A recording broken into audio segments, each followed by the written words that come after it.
repetir, eu acho que está todo mundo aqui, 11 pessoas, acho que estão todos aqui. Olá, bom dia.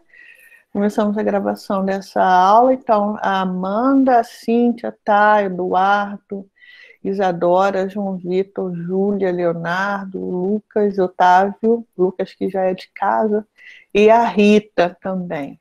Tá? Então, sejam bem-vindos todos. Eu acho que vocês são todos os inscritos na disciplina, acho que não está faltando mais ninguém. Então, sejam bem-vindos todos. Hoje a gente vai terminar o nosso estudo de Eurípides com a peça Eletra, uma peça cuja datação é bastante controversa, então ela é colocada, né, entre 420 e 410, não sabemos ao certo, alguns são taxativos com 413, outros com 416. De qualquer maneira, o que os estudiosos concordam é que essa Eletra é a Eletra posterior à Eletra de Sófocles. Tá? Isso não ou é muito pouco questionado, isso não é debatido. O debate maior é mais com relação à datação, com as referências históricas que podemos retirar, né, da leitura do texto, e aí os apontamentos que se podem, né, fazer com relação a isso, mas fica entre 420 e 410, majoritariamente, né, a gente for abarcar as datas que são dadas, mas a maioria, como eu falei, concorda que é posterior à Eletra de Sófocles, então a gente pode datar aí a partir de 416 para frente. Tá?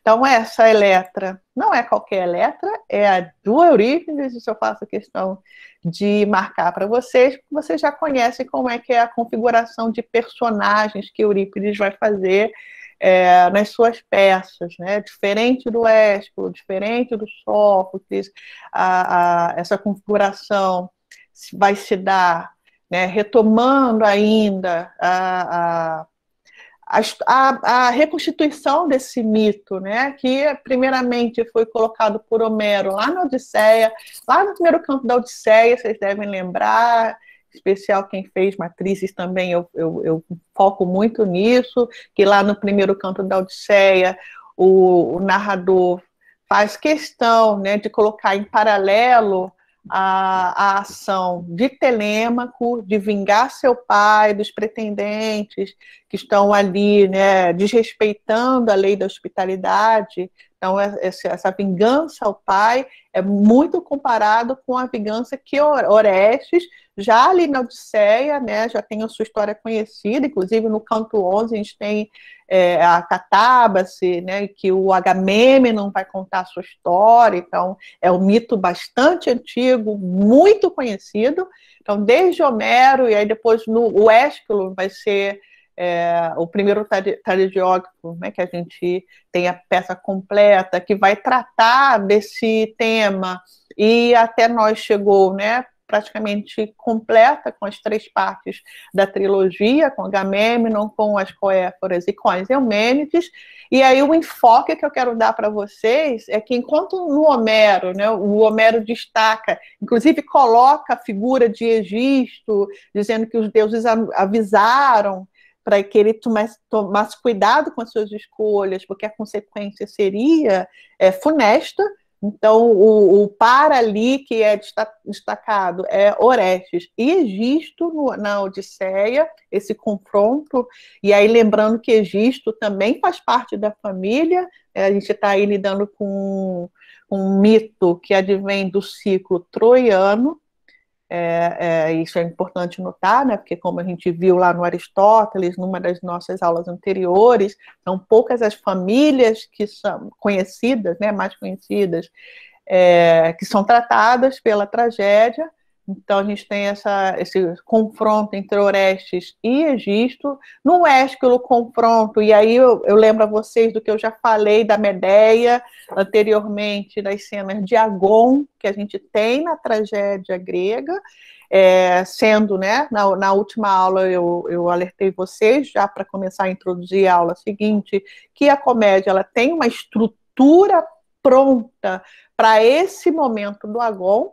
E o que a gente tem na tragédia são cenas de Agon, né, dentro dos episódios, nos diálogos, e Ésquilo, ele vai colocar uma cena agonística entre Orestes e Clitemnestra. Isso é bastante interessante da gente ver esse confronto direto. E aí lembre-se, né, Eletra aparece na peça, em especial na segunda peça da trilogia, que são as Coéforas, mas ela não tem um papel de destaque tão grande que vai ser dado pelos poetas anteriores. Por isso que, tanto em Sófocles como no Eurípides, esse confronto vai se dar entre mãe e filha, né? Então a Eletra, ela se coloca ali como sendo responsável pela vingança da morte de seu pai.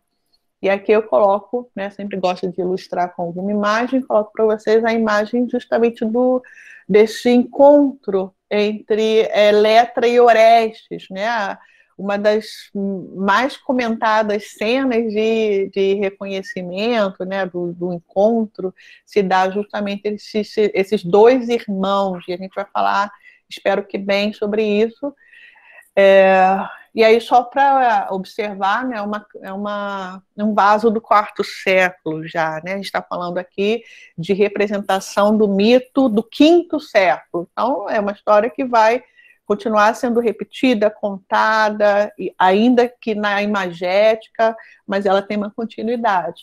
E aí, só para relembrar vocês, né, a questão do ciclo troiano, lembrando, né, que o Atrida, que a gente via lá no Homero, o Atrida, o Agamêmnon, o Menelau, né, um dos filhos de Atreu, a história não começa simplesmente com Atreu, né? A gente tem a história de Tântalo, que tentou enganar os deuses, dando alimento e foi condenado no mundo dos mortos, vamos assim dizer, a tentar alcançar o alimento numa árvore ou beber água e nunca conseguir. Já é uma história bastante conhecida, a história de Tântalo. Atreu vai ser neto de Tântalo. Tântalo vai ter um filho, que é a Pélope, né? E lembre-se desse nome, né? Pélope, Peloponeso. Atreu é filho de Pélope e irmão também, desculpa, eu aqui... irmão de Tiestes, né? Eu coloquei Atreu, irmão de Atreu, erro meu. Irmão de Tietes também, Tiestes esse que vai ter um filho. Vejam que essas famílias não são simples, né? Histórias de famílias a gente vai ter desde os primórdios da mitologia grega. Então, Atreu vai se vingar de Tiestes, oferecendo a ele os filhos, né, num banquete, o que vai ser algo terrível, né? Olha que família que a gente vai... sobre que família a gente vai tratar hoje. Então, Atreu tem essa história também, né, com o seu irmão Tiestes. Egisto, ele não aparece nesse mito à toa, né? O pai... ele vai simplesmente vingar o que aconteceu com a família dele, tá? Então guardem isso em mente, porque Egisto é uma personagem importante nessa nossa tragédia. E aí, lembrando mais uma vez, né, que Atreu entra aí nessa genealogia como sendo o avô, portanto, de Orestes. Então vejam as várias... E assim, isso sem falar nas maldições que já foram colocadas. Pélope, né, para se casar com Hipodamia, teve que concorrer, né, fazer parte de uma corrida junto com o pai de Hipodamia para conseguir a sua mão. E aí ele... de acordo, né, com um dos cavaleiros do pai da sua futura esposa, acabou vencendo essa corrida por uma trapaça. Então, o pai de Hipodamia acabou se ferindo fatalmente nessa corrida, e ele vai ser cobrado por parte desse cavaleiro. Se eu não estiver enganado, o nome dele é Mirtilo, tá? Ele vai ser cobrado porque Mirtilo também era apaixonado por Hipodamia, ele tenta estuprar Hipodamia, e esse Mirtilo, não recebendo a sua parte, né, dessa trapaça, vamos assim dizer, mas antes de matar, Mirtilo vai lançar uma maldição falando da sua família e dos seus filhos, e é uma maldição que a gente vai acompanhar agora, né, juntamente com a família de Agamemnon. Então, sempre essas histórias complexas de família que vão caracterizar essas narrativas nossas. E aí, lembrando, né, eu mostrei para vocês no Ésquilo, no Sófocles, como são esses confrontos, primeiramente retóricos, né? Quando a gente fala de Agon, a gente fala de disputa retórica, né, do discurso. Então, essa fala do Agon das Coéforas, né, que é a peça mais antiga, de 458 a.C., Orestes ele vem com um elemento mandatório, né, que é a ordem de Apolo para que ele vingasse o sangue derramado do pai, e, por outro lado, a gente tem no discurso entre mãe e filho, Clitemnestra o lembra, né, que ela é sua mãe, então ela vem com esse elemento afetivo para tentar se desvencilhar dessa vingança do filho, mas o que vai prevalecer na peça de Ésquilo é a questão da ordem divina. Tá? Então, aqui, o que está sendo discutido, como sempre, mais uma vez, é a forma do estabelecimento da justiça. A gente sabe que essa narrativa de Ésquilo, ela vai ter um fim lá na terceira peça dessa trilogia, com a absolvição de Orestes e com o estabelecimento de uma nova ordem, né? Um estabelecimento de uma ordem em que a justiça entregue às mãos dos homens. Então, essa é a grande discussão da composição dessa peça, né? Como é que se dá a fundação do Tribunal do Areópago, especialmente. Então, é extremamente importante a gente notar isso. A gente está ali no auge da democracia ateniense. Então, é uma forma, né, de se remeter às origens de uma instituição fundamental para a democracia. E aqui, só para lembrar, né, essa trilogia, como essa trilogia mostra as três ações, né, mostra a ação de Egisto no Agamemnon, matando Agamemnon, mostra a ação de Orestes na segunda peça, matando a sua mãe, e a terceira peça, a ação é o julgamento de Orestes. A gente tem essa narrativa também contada em vasos, né? Aqui, olha que interessante, olha a datação que colocam, né? Uma datação muito próxima à representação da tragédia ou das tragédias de Ésquilo, né? Na primeira cena, aqui mais à esquerda, a gente tem dois indivíduos de barba, então dois indivíduos já com uma certa idade. O que está em pé, né, com a espada é o Egisto, é o mais jovem, matando Agamemnon, e o segundo vaso que está no meio, a gente vê um rapaz imberbe, mostrando quão jovem ele é.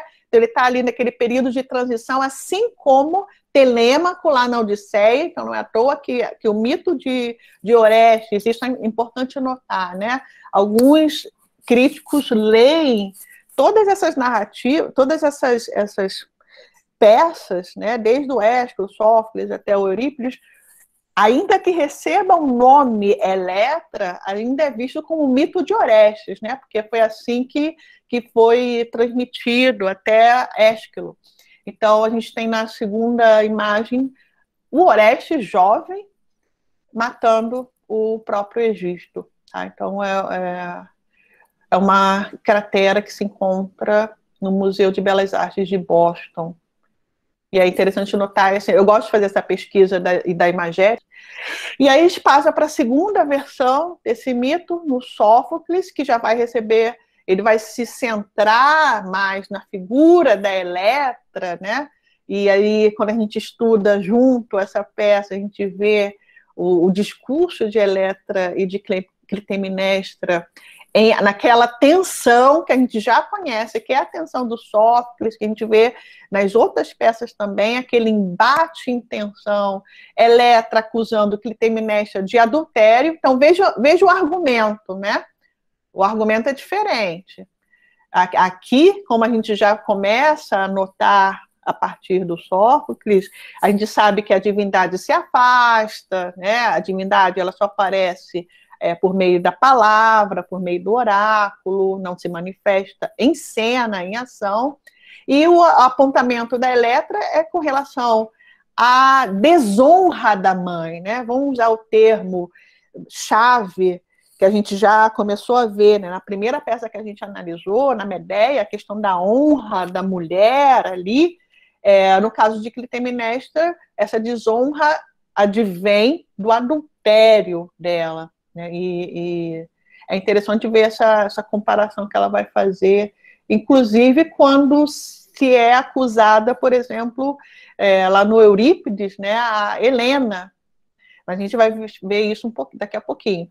E Clitemnestra se justifica. Olha como é que é diferente do Ésquilo, né? Clitemnestra, ela recorre ao artifício do emocional com Orestes lá na peça anterior. A Clitemnestra, ela vai justificar uma ação do Agamemnon, né, que é o sacrifício da sua filha, e por isso ela se vinga. Mas há aí elementos políticos nesse apontamento aqui da Eletra com relação ao adultério, já que Egisto vai usurpar o poder, né? Então, as coisas não são tão simples assim. E aí, só para lembrar, porque nessa reconstituição dessa peça, eu me lembrei, e com muito carinho, né, da atriz Irene Papa, já que na nossa análise de Medéia a gente destacou, né, eu comecei mais pelo enfoque da recepção dessa peça, e a gente destacou ali a Callas, né, como atriz que vai representar a Medéia, que a gente tem também, mais uma vez, uma atriz que eu recomendo, porque assim, todos os filmes que ela faz com uma intensidade dramática muito grande. Ela não fez não só Eletra, mas quem, por exemplo, tiver curiosidade nessas férias de assistir Zorba, ela tá lá, belíssima, como uma viúva, né? E aí vocês veem um contraste, né, dessa mãe, dessa filha. E aí, obviamente, essa Eletra aqui já é a nossa Eletra do Eurípides, né? A gente está vendo aqui uma Eletra camponesa, fora do seu lugar. E eu acredito, mais uma vez, aí eu vou fazer um comentário sobre essa plataforma que eu uso do Prezi. O Prezi, às vezes, tira os slides da ordem, né? Porque aí eu não esquento a cabeça com isso, eu vou conforme a música, tá? Porque esse slide, por exemplo, vai falar para a gente de um diferencial que o Eurípides vai apresentar. Então, um diferencial importante, porque lembre-se que a gente já tem falado nas 3 aulas anteriores que eu não assisti ainda. Lucas. Um elemento importante que a gente já viu nas 3 aulas anteriores é que se a gente tem ali a questão do divino muito forte no Ésquilo, se a gente tem o embate discursivo no Sófocles, né, mostrando essa questão retórica muito forte, que a gente também viu no Eurípides, né, a gente não discute sobre isso, mas o Eurípides acrescenta a questão do pathos. Então, um elemento distintivo da abordagem desse mito no Eurípides é que ele mostra uma reflexão pós-ação. E essa reflexão é uma reflexão que traz aqui eu usei o termo arrependimento, que a Brazetti vai usar também. A Romii, ela vai usar a palavra ipsis literis, tá? Exatamente na tradução português, claro. Se eu não estiver enganada, está na página 88, tá? Quem quiser dar uma olhadinha no que eu não anotei a página, mas eu acho que é a página 88 da Romii. Ela vai usar a palavra remorso. Então, todos os estudiosos, né, vão remarcar, seja com a palavra arrependimento, com remorso, essa consequência dessa reflexão moral, em que não é o divino que faz essa pressão, é o homem nele mesmo. Né? A gente já viu isso com a Medeia, a gente vai ver isso mais uma vez com a Eletra de Eurípides, e mostra justamente esse diferencial, porque lá no Ésquilo, a redenção do Orestes se dá com a purificação que é feita, né, no oráculo de Delfos, e com a absolvição no julgamento em Atenas. No Sófocles, o que a gente tem é uma heroína que vence o combate, ela tem essa força e ela é rígida, né? Ela não altera o seu propósito do início ao fim. A Eletra de Eurípides, obviamente, não vai alterar, porque não tem como reverter a ação, isso não é possível, porque a gente vai ser levado a um elemento do patético drástico, né, que não tem retorno. Mas existe a gente falou do solilóquio, né, na Medeia, existe essa reflexão com seus próprios botões sobre o que é feito, né, e é interessante ver que é uma reflexão em que tanto a Medeia como a nossa Eletra aqui confessam que foram fortemente conduzidas pela ação. Agora, um dado importante, na diferença da Eletra do Sófocles e da Eletra do Eurípides, a Eletra de Sófocles, ela se mantém num discurso com a busca pela justiça. Isso a gente vai ver assim, em todas as peças do Sófocles, né? A busca pela dike. Na Eletra, e aí lembre-se que isso também se reflete no que a gente já estudou sobre a Medeia, na Eletra de Eurípides é a vingança. É a vingança, tá? Então é interessante notar isso. Todo o ardil ali não é pela questão. Tanto é que no Sófocles, qual é a acusação? A acusação da Eletra é de adultério. Adultério era considerado crime. Então, ela anda ali naquela linha do discurso da justiça. A Eletra de Eurípides é o discurso da vingança. Tá? Então, que fique claro isso aqui para a gente. A Sacone, então, né? Só para eu falei Brazetti, é a Sacone que faz o estudo da Eletra. A Sacone, que ela marca, né? E aí eu citei também a Romilly, ela marca esse diferencial com base no remorso, na reflexão, com base moral do indivíduo, tá? E aí lembre-se, do indivíduo, não é um Deus, não é simplesmente o coro, é o indivíduo em si mesmo que tem capacidade de refletir sobre suas próprias ações. Tá? Lembre-se do tempo e da forma de pensar do Eurípides. E aí a Sacone vai analisar que o komos, na tragédia grega, a gente não bota como uma daquelas partes constitutivas, né? Mas o Aristóteles vai falar que o coro também pode atuar em seu komos. O que é o komos? Komos é um canto de lamentação. E esse canto de lamentação, ele vai ser, na verdade, entoado, né, e compartilhado com a Eletra.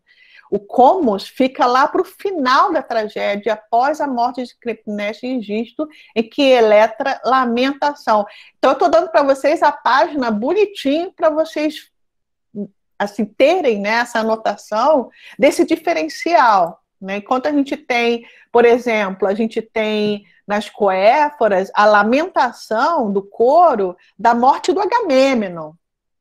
Olha que interessante. No Sófocles, a gente tem também a lamentação do coro, mas a lamentação do coro, isso é importante. No Sófocles, na Eletra do Sófocles, o coro lamenta a situação da Eletra. Porque, lembre-se, ela está dentro do palácio.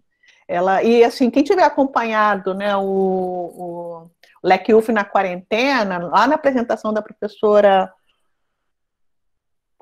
Carlinda, né, que ela vai falar das Eletras e da Eletra austríaca, a gente tem a Eletra no palácio enclausurada ali. Então, o coro que está acompanhando a heroína lamenta aquela situação. A Eletra do Eurípides, apesar de estar tão desconfigurada com relação às Eletras anteriores, né? Porque as Eletras anteriores moram no palácio, são ricas. A Eletra do Eurípides, ela mora num casebre, é pobre. O lamento do coro, então estou mostrando para vocês o lamento do coro no Ésquilo, o lamento do coro no Sófocles, o lamento do coro no Eurípides é pela ação, tá? Junto com a nossa heroína. Então isso já dá um diferencial nessa reflexão da ação que é feita com patos, né? E aí, além dessa novidade, né, do Eurípides acrescentar esse elemento emocional, que para a gente não é mais tanta novidade, porque a gente já foi introduzido ao estudo do Eurípides anteriormente, então a gente só está realmente assim, conferindo na Eletra essa inovação do Eurípides, que contribuiu, né, para um novo formato da tragédia, o prólogo. O prólogo do Eurípides é um prólogo que se destaca dos demais em muito. Vocês me disseram que vocês leram os persas, né? Eu falo muito das Suplicantes, porque é a minha peça, acho que é a minha peça preferida do Ésquilo, apesar de eu falar tanto da Oresteia. Os persas, como é que se iniciam os persas? Eu estou com os persas aqui. Aliás, quem também, sei lá, eu não sei da vida de vocês, se vocês forem fazer um mestrado, essa tradução dos persas é excelente, é a tradução do Ricardo de Souza Nogueira, da UFRJ, meu colega, ele faz uma introdução, olha, deixa eu ver, isso aqui é a introdução, isso aqui é a peça, né? Faz uma introdução maravilhosa. Como que abre os persas, né? Como que abrem os persas? Os persas, gente, começa com, não sei se vai dar para você ler, com párodo. Alguns colocam prólogo, tracinho párodo, né? Porque não tem um prólogo, é o coro já cantando, já é o coro já se dirigindo, pedindo ajuda ou anunciando a situação, né? Porque se a gente for pensar, ainda assim, né, esse prólogo, o que a gente nota no prólogo do Ésquilo? O prólogo está extremamente ligado à ação da peça, né, ao ponto de o coro já chegar agindo no primeiro momento, sem ter uma apresentação por parte de uma personagem, né, que a gente vê isso de uma forma bastante comum no Sófocles, por exemplo. Então, isso é interessante, porque o prólogo do Ésquilo, deixa eu ver se eu anotei alguma coisa interessante, o prólogo do Ésquilo prepara emocionalmente a plateia, né? E aí eu vou falar das duas peças que têm essa característica, que são os persas e as suplicantes. A gente tem essa visualização do coro de uma maneira grandiosa, sim, né? Se a gente for falar das suplicantes, são 49 meninas, 50, são 50 meninas aparecendo em cena, pedindo para o rei de Atenas para aceitá-las, né, no seu exílio. Então já mexe emocionalmente para a ação da peça, isso é importante. E, na verdade, o prólogo de Ésquilo é um prelúdio prólogo, né? Prelúdio, por quê? Porque tem essa noção do canto coral, isso é importante. Os outros prólogos do Ésquilo são prólogos expositivos, tá? Mas são prólogos expositivos que fazem com que a gente identifique as personagens e que se justifique. Se a gente for pensar no Prometeu, né? Justifique, por que eu estou aqui, o que eu estou fazendo aqui? Está muito ligado à questão do presente, né? Um prólogo expositivo que mostra o que está acontecendo no momento. O prólogo do Sófocles é um prólogo que é um prólogo narrativo dialógico. Né? Se vocês forem fazer, aí eu vou falar da peça mais conhecida, que é o Édipo. Ali, o que a gente tem? A gente tem um sacerdote do templo de Zeus, dialogando com Édipo. Então, a situação ela é mostrada no seu aspecto pretérito, porque já ali naquele prólogo a gente já sabe, né, que está tendo uma peste, e aí já é mostrado nesse prólogo, né, quando o Creonte chega, a causa, né, que tem um crime que não foi resolvido, então é pretérito e presente, isso é importante da gente notar, e já tem para a gente diferentemente do Ésquilo, porque o Ésquilo ele está contando uma história, o Sófocles ele está mostrando uma história, isso que é interessante, ele já está mostrando a ação ali do Édipo no seu prólogo já é uma ação propriamente da peça. Lembre-se que eu comecei falando dos prólogos do Ésquilo por meio da apresentação dos coros. O coro já prepara emocionalmente o espectador. O coro o prólogo do Sófocles mostra a ação, né? E a ação é pensando ação de teatro, ação em diálogo, né? E não em canto coral. Então a gente já tem essa forma convencional do prólogo no Ésquilo e no Sófocles. Agora, o que acontece no prólogo de Eurípides? Eu tenho aqui uma definição interessante que a professora Brasetti vai nos dar dos prólogos de Eurípides, porque ela vai falar do monólogo, né? Isso já tinha falado para vocês lá no estudo da Medeia, e que a gente tem uma personagem secundária contando a história toda, né, fazendo uma exposição da situação para o seu público. Isso é interessante a gente ver, né? E, inclusive, quem apresenta esse prólogo, a gente viu, né, no Ésquilo que o prólogo ele é apresentado seja pela personagem principal, seja pelos coros, o de Sófocles pela personagem principal em diálogo, o do Eurípides não necessariamente vai ser a personagem principal. A gente vai ver isso nas duas peças que a gente está estudando, a Medeia e na Eletra. E ambas elas são abertas por um monólogo e não por um diálogo.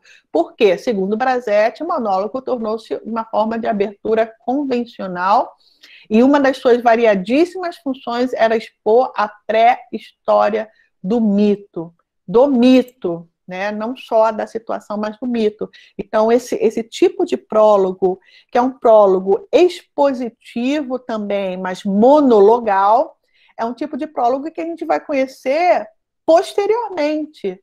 Porque o que do teatro vai permanecer? A comédia. E a comédia do quarto século é uma comédia que vai se basear muito nesse tipo do prólogo do Eurípides. Por isso que eu falo, né? Não só em termos de cena, mas também de estrutura, o Eurípides ele vai se adiantar no tempo, né? Ele vai indicar o caminho para o teatro posterior. Agora, esse prólogo, ele é um prólogo que, se vocês notarem o prólogo da Medeia, se vocês notarem o prólogo da Eletra, é um prólogo que é destacado da ação da peça. Enquanto o Ésquilo e o Sófocles, em ambos os prólogos, fazem parte da ação, no Eurípides, parece para a gente, não sei se vocês já estudaram na comédia romana, né, a captação da benevolência do público.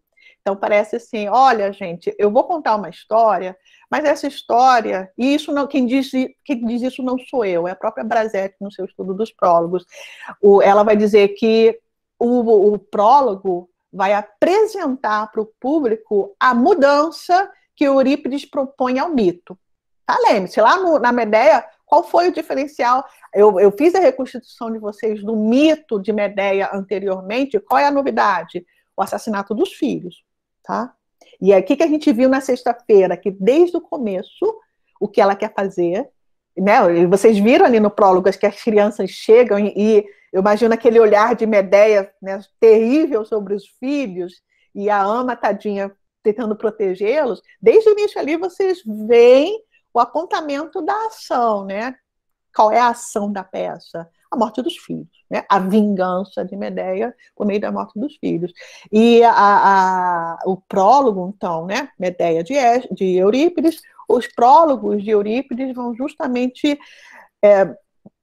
apresentar ao público que alteração que está sendo feita. Então, isso é importante. A Brazete vai falar que é uma forma artificial de se começar uma tragédia. Tá? Por que artificial? Porque está destacada da ação. Agora, além de estar destacada da ação, tem uma estilização retórica, porque você vê muito claramente que o expositor não fala com ninguém, por isso que é um monólogo, ele não fala com ninguém, não está em diálogo, ele está realmente apresentando, se dirigindo ao público, né? Isso lembra a gente muito a comédia nova.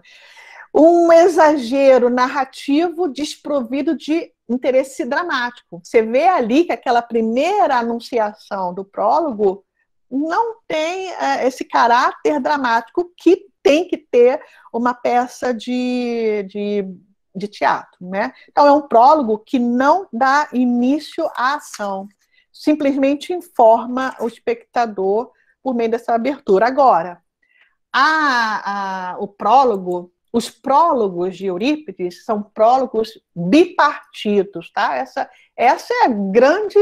Assim, Eurípides é magnífico. Olha, eu estou falando assim, estou começando a falar da transformação que Eurípides faz no gênero, né? Em termos estruturais. A gente já viu, né, na questão temática do mito, quantas transformações, né, por diferentes perspectivas esse autor vai fazer. Agora, a estrutura das peças, em especial nesse monólogo, esse prólogo, que se encerra num monólogo com algumas variantes, né? Ou seja, algumas peças vão ter o monólogo seguido de um diálogo, e aí nisso a gente tem N peças, Alcestes, os Heráclidas, Heracles, Ifigênia e Taurus, Helena, Fenícias, essas peças começam assim. Tem uma personagem que apresenta e depois, logo em seguida, entra em diálogo. Ou, olha que interessante, né? Lembre-se que eu já falei para vocês nas aulas anteriores que o coro ele vai perdendo sua força no Eurípides. E olha que lindo, né? Ele vai colocando o canto cada vez mais na boca dos indivíduos. Alguns pensam assim, a mesma análise que é feita para Aristófanes é feita para Eurípides, tá? Por isso que eu sempre falo, Eurípides e comédia estão muito próximos. O Aristófanes também vai fazer isso nas suas duas últimas peças. Os indivíduos vão cantar, né? O que dizem, aí eu pego uma explicação para o Aristófanes, para falar para vocês do Eurípides, porque são tempos próximos. O gosto musical do público mudou. Assim como a comédia ela tinha que falar muito diretamente com esse público, né? O Eurípides, e daí que essa crítica do Nietzsche com relação a Eurípides é que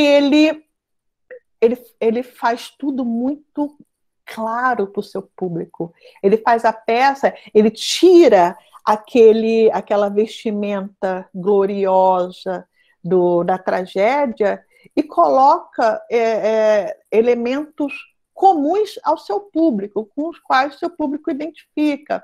Então, esse elemento coral, grandioso, perde força, né, nas peças de Eurípides. E a gente vê aqui que há uma maior distribuição da lírica na sua peça, inclusive no prólogo, diferente do Ésquilo, né? A gente viu que tem coro no prólogo de Ésquilo. Aliás, o prólogo é, na verdade, um párodo, né?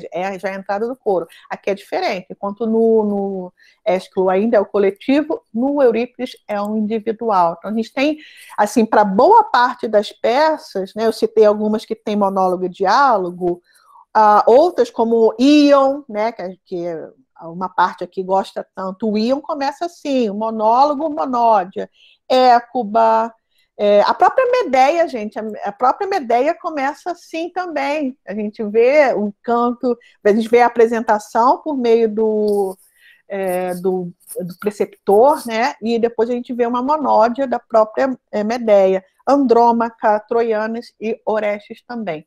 Eu estou colocando esses dois formatos mais presentes nas peças. Não quer dizer que os prólogos eles tenham só essas duas formatações, os prólogos de Eurípides, e aí a Brasetti vai dizer para a gente, e isso também é dito com relação a Aristófanes, né? A questão experimentalista desses dois autores. Então, eles fazem experimentos também, e a gente tem, no prólogo de Eletra, em especial, né?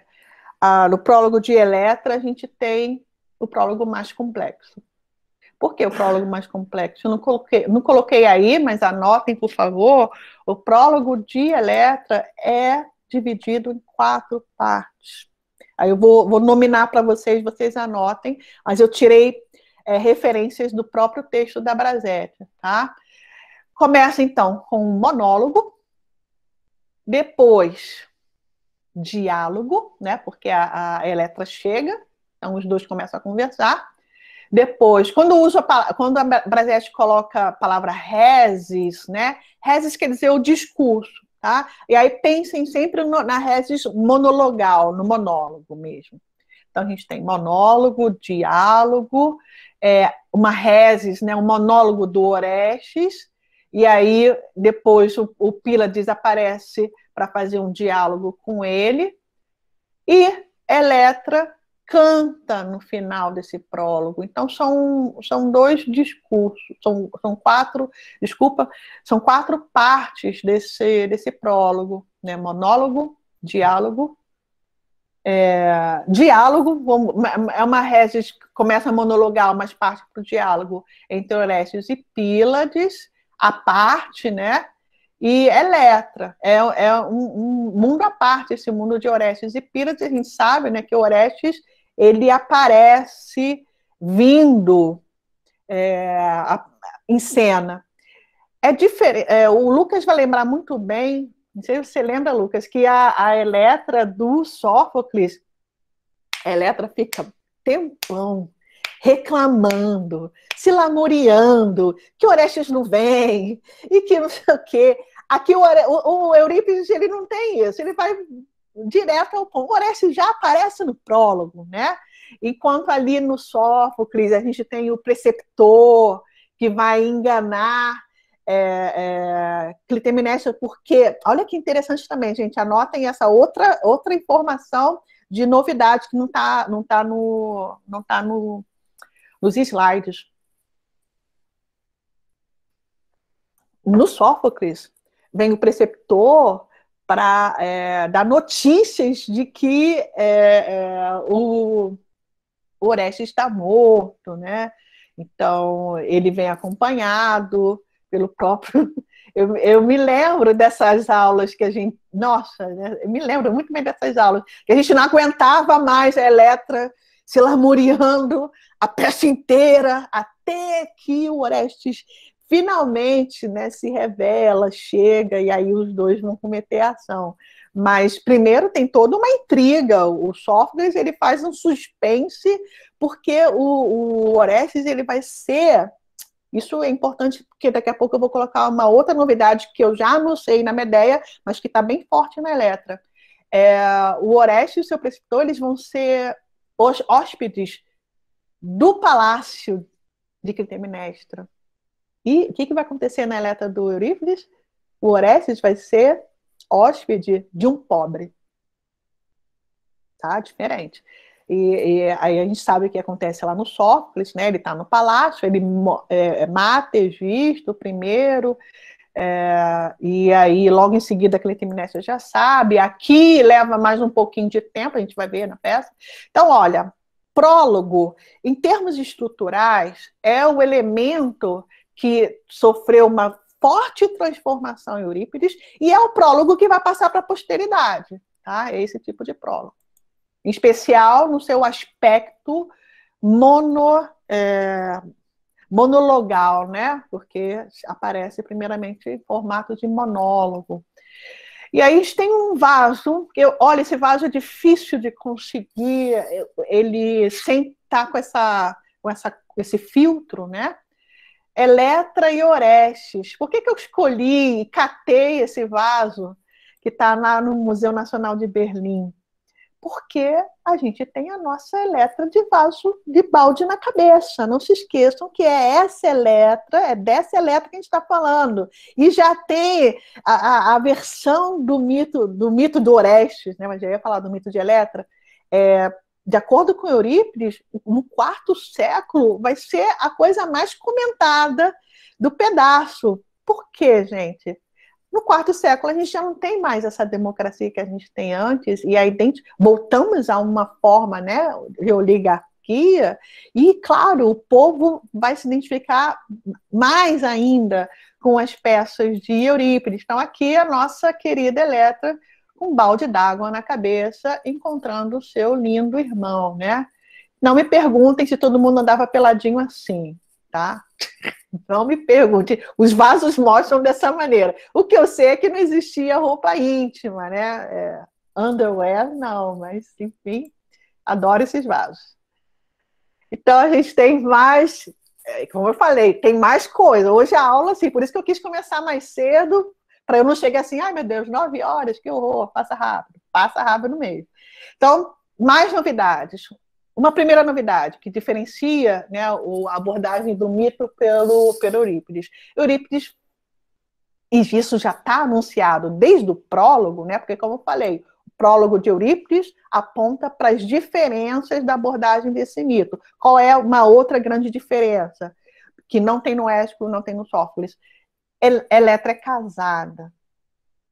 Eletra é casada, com uma forma de se evitar o casamento com o nobre e um possível filho que viria a vingar-se de Egisto, né? Então, o casamento de Eletra foi a estratégia usada pelo Eurípides também, e isso quem está falando sou eu mesmo, é uma estratégia para se colocar dois elementos, né? Para que dois elementos sejam colocados. O cenário é outro, porque com quem ela é dada, a quem ela é dada em casamento? A um lavrador, né?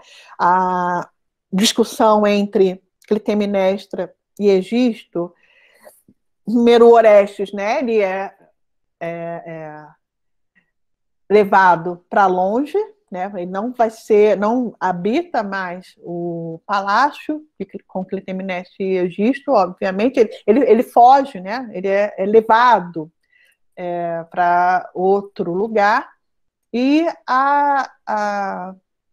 diferentemente de Sófocles, né, que a Eletra fica dentro do palácio, trancafiada, vamos assim dizer, a Eletra, Egisto quer matar Eletra, na verdade, e é muito interessante, né? O Orestes ele foge e o Egisto ele oferece um prêmio para quem matar o Orestes.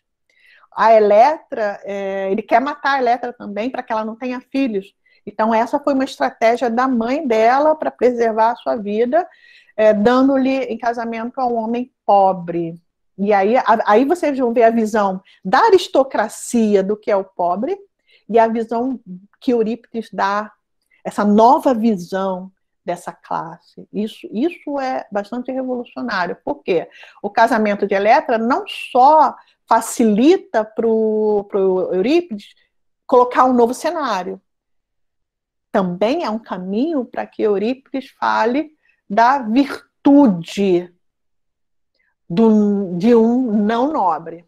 Então, vai ser o veículo que ele vai usar para fazer toda uma reflexão sobre o que é o espírito do homem. Isso que a gente já tem falado desde a última aula, né, que eu retomei um pouco do Snell. E uma outra novidade é a questão da cena de reconhecimento. É uma cena de reconhecimento que se difere da do Ésquilo, que se difere da do Sófocles, mas que, na verdade, né, que eu aponto aí, retoma.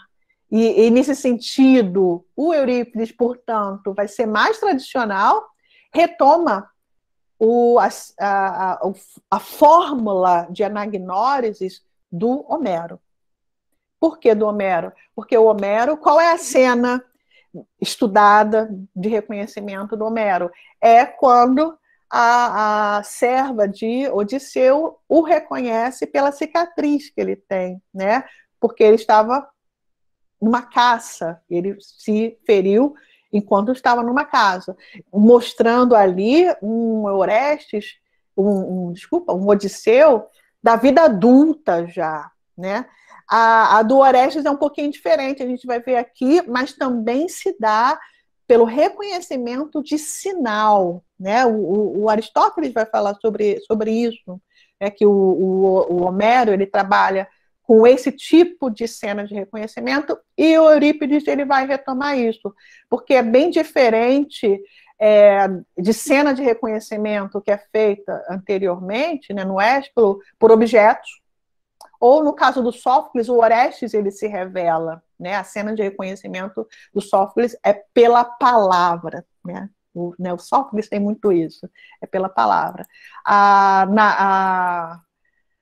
Aí por isso que eu botei novidades e reformulações, porque isso aí não é uma novidade, mas é uma reformulação do que tem sido feito, porque lembre-se, né? Quando Eurípides chega em cena, ele já tem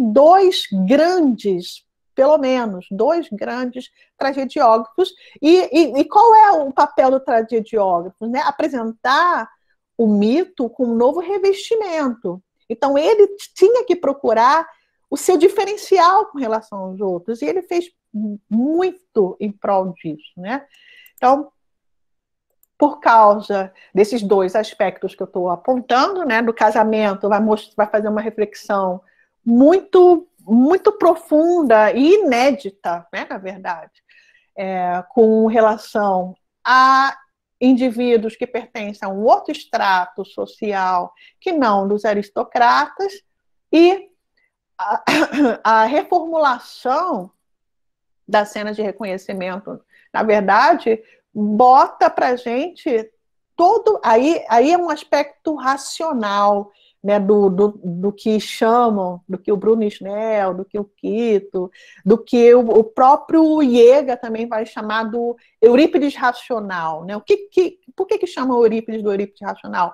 Porque ele vai racionalizar alguns procedimentos, né? Fora toda a questão sofística, né? Porque ele é chamado de... Isso eu já falei há 2 aulas atrás, né, com a leitura do Bruno Snell, ele é chamado de poeta sofista. Então ele vai colocar aqui, ele vai questionar de maneira bastante racional, a gente vai ver daqui a pouco.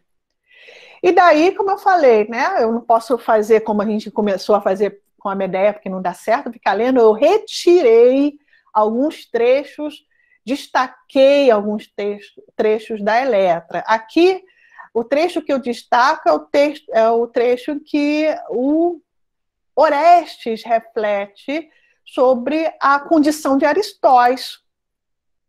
É Aristóis aquele de puro nascimento? Vamos ver. Ai, não há nada exato quanto a dignidade, pois tem uma confusão as naturezas dos mortais, as naturezas dos mortais. Pois já vem um homem de pai nobre nada a ser, e filhos bons de pais ruins. E fome no espírito de um homem rico, mas grande pensamento num corpo pobre. Olha as alternâncias, né? As oposições que ele faz. Como então alguém, essas qualidades distinguindo, corretamente julgará? Com a riqueza, usará então um juiz ruim. Isso que é interessante, ele está questionando os meios atuais de se julgar uma pessoa, né? É pela aparência? Mais uma vez, você já viu isso na Medea? Eu estou aqui mostrando bem claramente hoje. É por meio da aparência que se julga uma pessoa? Ele fala mais. Pois este homem, nem grande entre os vivos, nem por outro lado com a reputação da sua casa, está inflado, estando entre a maioria. Excelente, Aristóteles, estando entre a maioria, gente, ele está falando, é plebe. Ele não está na elite, é plebe. Ainda sendo plebe, ele é um Aristóteles. excelente foi descoberto. Não sede tolos, vós que de vazias opiniões plenos extraviai-vos, mas na companhia dos mortais julgais também com os caracteres, os bem-nascidos, pois tais homens habitam bem as cidades e as casas, mas as casas vazias de espíritos, estátuas da agoração. Então, olha a questão, né? Do que se vê e do que se é. Estátua. Pois o braço forte não espera a lança mais do que o fraco. Na natureza isto está e na coragem. Essa na natureza isto está e na coragem, é o verso 390, ele usa physis e eupsirria. Eu traduziria de uma outra forma, tá?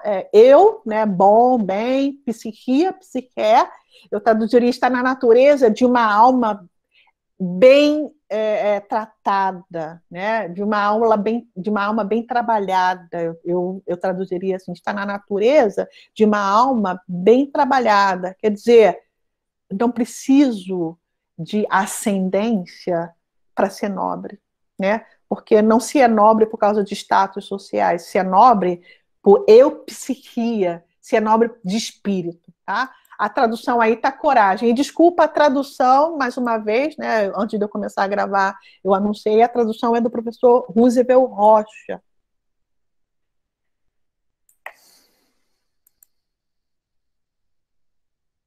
E aí, né, uma referência bem importante do próprio Nietzsche, que eu tiro aqui. Obviamente, o Nietzsche ele vai ser condenado por essa análise, né? Porque ele vai falar que o Eurípides ele tira o dionisíaco das peças para seguir o que é o apolíneo, né? Isso vai ficar muito claro aqui para vocês na questão da cena de reconhecimento. Porque ele tira toda essa questão mítica e coloca puramente racional. Mas o Nietzsche vai dizer, o homem da vida cotidiana deixou o âmbito dos espectadores e abriu caminho até o palco. Isso eu acho que é belo, que ele diz. No essencial, o espectador via e ouvia agora o seu duplo no palco euripidiano e alegrava-se com o fato de que soubesse falar tão bem. Então, pela primeira vez, o público, de fato, assim como na comédia, de novo, né, que os personagens são personagens comuns, na tragédia, finalmente, o povo tem lugar. Né? A gente viu isso, eu estou falando isso desde o início, eu espero que nessa nossa última aula, tudo isso fique muito claro. Né? Quando vocês ouvirem falar por que Eurípides é revolucionário, ou, né, de acordo com Nietzsche, algo com o qual eu não concordo tanto, mas por que com ele se estabeleceu o fim da tragédia, vocês vão entender esses vários aspectos do que é dito sobre o Eurípides. Tá? Então, eu acho que essa referência do Nietzsche é bastante significativa, né? E até bonita, né? O homem da vida cotidiana abriu caminho até o palco. Ele está ali. Por isso que eu fiz questão de procurar essa cena da Eletra com um balde d'água na cabeça, porque se eu tivesse lá, sou eu, é minha mãe, é minha tia, né? Não é alguém que está lá no pedestal, não é alguém que desceu do pedestal. Então vamos lá para mais dados importantes para vocês, que é o que é bastante comentado, né? O prólogo, eu apresentei essa reestruturação do prólogo, mas o prólogo não é algo tão comentado assim. A cena de reconhecimento é o que é mais comentado nessa peça. Então, a crítica, né, que se faz aos tipos de anagnórises feitos anteriormente. Então, essa cena começa no verso 520, com o diálogo entre o ancião e a Eletra. E aí eu fiz os cortes, né? Tá bem claro aqui, depois eu vou deixar disponível para vocês. O ancião dizendo: examina o cabelo, tendo colocado sobre a tua coma, se a cor será a mesma do cabelo cortado. O que acontece? O ancião vai ser aqui o elemento que vai conduzir a cena de reconhecimento. Ele vai até o túmulo de Agamemnon, né, para fazer as suas oferendas, e ver que alguém já esteve lá. Isso acontece nas coefas, Isso acontece nas coéforas do Ésquilo, isso acontece na Eletra do Sófocles também. Na Eletra do Sófocles é a própria Eletra, né? Mas aqui tem essa condução do ancião que vai ser totalmente rebatida pela Eletra. Se a cor será a mesma no cabelo cortado, porque é assim que foi feita a cena de reconhecimento anteriormente. Né? A Eletra inocente compara um cabelo com o outro. Ah, é de Orestes, é do meu irmão. Mas vamos ver como é que se dá aqui. A Eletra responde: ok, além disso, ela começa, né, a refutar e continua. Além disso, como um cacho de cabelo corresponderá a outro? Um em ginásio de homem bem-nascido, tendo sido cultivado, o outro com penteados femininos. É impossível. Mas tu, na pegada da bota, tendo pisado, examina o passo, se comensurado a teu pé será, filha, Eletra. Como haveria no chão pedregoso da terra impressão de pé? E se há isso, de dois irmãos, o pé não será igual de homem e de mulher. O masculino é maior. Eu imagino a cara da Eletra. Hello, né? Acho ótimo. Só eu curto essas coisas, mas enfim, que bom que eu dou aula disso. O ancião, não há. O ancião acaba concordando, dizendo, claro que não é possível um pé de mulher ser igual ao pé de homem, né? Mas se a terra, o teu irmão tendo chegado, reconhecerias um ter sido dado a ele do teu tear, no qual outrora o surrupiei para não morrer, né? Que foi o preceptor de Orestes que o levou embora. Não sabes, quando Orestes foi esse lado do país, que eu ainda era pequena, e mesmo que eu tivesse tecidos péplos, né, o manto, como naquela época, sendo criança, os mesmos mantos ele teria agora. Se não cresceriam junto os péplos, está errado aqui, né? Os péplos com o corpo, quer dizer, primeiro eu era criança, como é que eu ia fazer? Pode até ser que eu faça um manto, mas o manto que eu teria feito, ele era pequeno. Cresceu com ele, e o velho, imagina a cara dela, é a cara do velho. Aí o ancião, ok, eu estou olhando para o Orestes. Aí eu dou um corte, né? Porque ela refuta todos esses sinais, mas ele fica olhando para Orestes, e aí ela fala, mas você está maluco? Por que você está olhando tanto para esse rapaz, para esse estrangeiro, né? Estou olhando para Orestes, o filho de Agamêmnon. Que tipo de marca tendo visto nele acreditarei? Uma cicatriz perto. Aí finalmente o ancião vai dar uma dentro, né, vamos assim dizer, que outrora no palácio do pai, um gamo perseguindo, contigo ele feriu, depois de cair. Com teus sinais estou persuadida no coração. Aí a questão da emotividade, da emoção, né, que é colocada, aí ela fala, ela elimina racionalmente todos os elementos, é aquilo que a gente tem falado em todas as análises do Eurípides. Ele analisa as cenas racionalmente, mas sempre vai incluir a emoção. A emoção é o que vai contar. Então, aqui, o emotivo é o que conta. Agora você falou, não a minha cabeça, porque com a cabeça eu posso refutar, mas agora você falou com o coração, para o meu coração. Então, é o que é o modelo que a gente vai ter, né? E aqui uma cena de reconhecimento para vocês. E aí vejam, né, o Orestes, eu sempre gosto de fazer essas análises de cerâmica, o Orestes com chapéu de viajante, né, aqui a nossa Eletra sentada, o recebendo com uma serva, um elemento do couro, né, no caso não é serva, porque ela é pobre, daqui é do quarto século.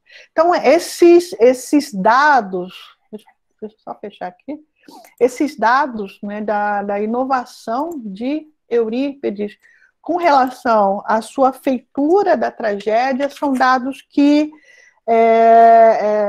anunciam para a gente que, de fato, a tragédia ela vai terminar o seu ciclo, né? Lembre-se que a gente tem um ciclo de um século, né? Vai terminar o seu ciclo respondendo ao seu próprio tempo, né? Vocês viram ali o debate entre o ancião e a Eletra, que é um debate baseado simplesmente na racionalidade, negando todas as formas anteriores de se fazer uma cena de reconhecimento, e no caso dele, né, ele tenta aprimorar isso, retornando ao que é original, porque o original funciona muito bem, funcionou com o Homero muito bem, mas no Ésquilo e no Sófocles vocês vão ver que é um pouco inocente da parte, essa personagem nessa cena, ela é inocente. Agora, no Eurípides, não, ela tem as coisas muito claras. Ela segue o patos porque ela quer.